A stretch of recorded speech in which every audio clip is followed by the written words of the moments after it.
Hello and welcome back to my channel. If you're new here, thank you so much for dropping by. Hope you'll stick around to see me indulge in my favorite pastime and hear me talk about cool art supplies. In today's video, I'm going to set up the Travel Box Easel by Jullian from Blick Art Materials.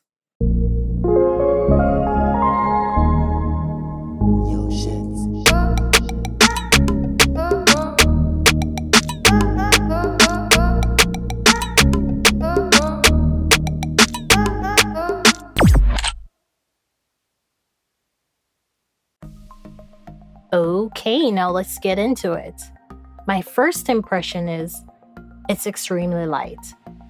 This easel weighs 3.5 pounds. Honestly, that's not bad for something that's going to hold my canvas in place while I work. It also means I can carry it around with ease. It measures 15 by 16 inches. And the maximum size canvas it can hold is 34 inches. Now I know what you're thinking. What if I'm working on something that exceeds that height? Then I wouldn't need a travel box easel and I would probably go for something bulkier. For example, a full-sized French box or field easel, depending on the model, would make more sense. Look how adorable this is. It's varnished pine wood. I love that they went with black, although I wouldn't mind a dark walnut finish. You can see the brass-plated hardware, and the handle is made from vegan leather. It looks really elegant. Let's open it up and see what's inside.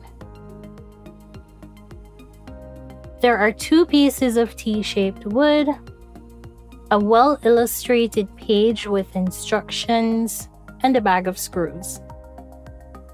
There are 4 screws in total, which means I have 4 holes to fill. The compartments will be convenient for storing art supplies like paint brushes, pens, markers, palette knives, whatever you desire.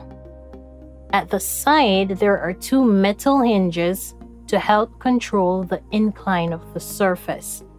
You can lay it flat or bring it all the way up to 90 degrees.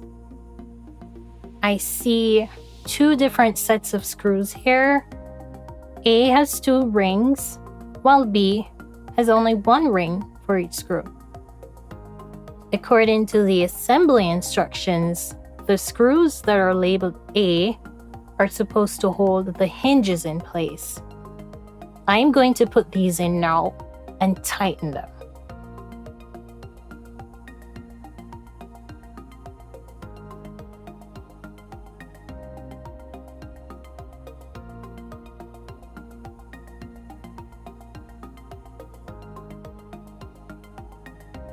Alrighty then, so everything looks great.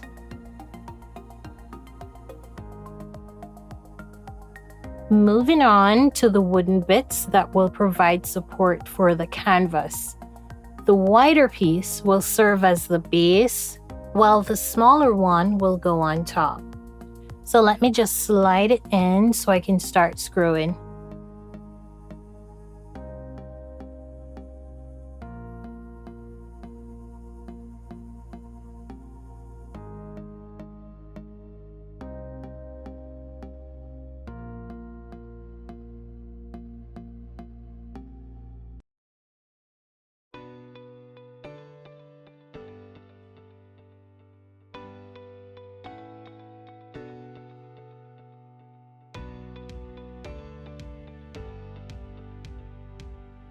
Now I have everything secured.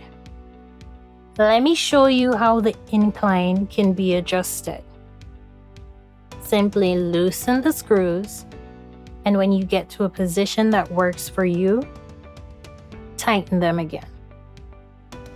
Do the same with the wood, so you can accommodate larger or smaller canvases.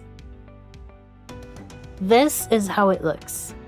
Not too shabby. Overall, not a tedious setup process, and I can see how an artist can easily travel with this. It looks like you can leave the wood in there, loosen the screws, slide them out, tighten things up again, and start painting on your canvas.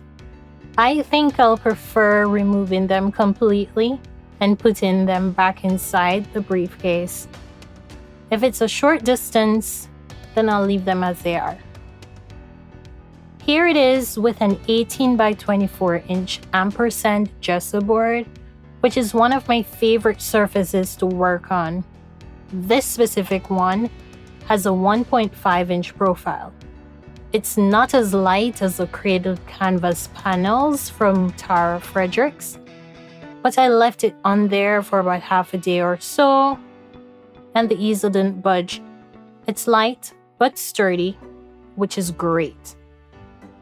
I don't typically work on anything larger than 18 by 24 inches, but if I find myself doing so frequently, then I'll upgrade to a full-size French box easel. For now, this is perfect. Let's take a look at the storage compartment. In my opinion, it holds enough. It wouldn't hold all my supplies, but the whole point of something like this is you take what you need and put the rest in another bag if you're moving about. You'll probably bring the essentials only. Here's a side-by-side of the Jullian box easel and the T-sign aluminum easel. The maximum height is 66 inches and it can hold a 32-inch canvas, so basically 2 inches less than what the box easel is capable of holding. The fixing tray, which is where the canvas sits, is about 18 inches wide. A museum or gallery profile canvas would not fit here because it's limited to 1.2 inches. What you're looking at is a 12 by 16 inch cradled canvas from Tara Fredericks, and this variant is 7/8 of an inch, so it's sitting there comfortably. It has rubber feet to prevent the easel from skidding, which is good. It weighs about a pound, so it's lighter than the Jullian easel. And when collapsed fully, it's only 21 inches long and fits into this carrying bag for easy transportation. They're both useful in their own right though. For example, I wouldn't bring the box easel to the beach to paint, but the T-sign is perfect for the outdoors. I can also leave a wet painting on the aluminum easel to dry while I start another piece. So that's it for the box easel by Jullian, which is available at Blick Art Materials or dickblick.com. I hope you found this video informative. The Jamaican proverb for this week is Daag na howl if him ha bone. In English, it's a dog will not howl if he has a bone. It all comes down to comfort. We all know dogs love their bones and they tend to be less fussy if they have one to play with. The bone could also symbolize a toy too, who knows? People are normally unassertive when they're comfortable, so they won't get agitated. Which is good. I personally love being chill and at peace. But there's another way to look at it. Most people in these situations won't care about issues that are not affecting them. Let me know what you think about this Jamaican proverb. Thank you for watching this week's video. Have a productive weekend, and I'll see you soon.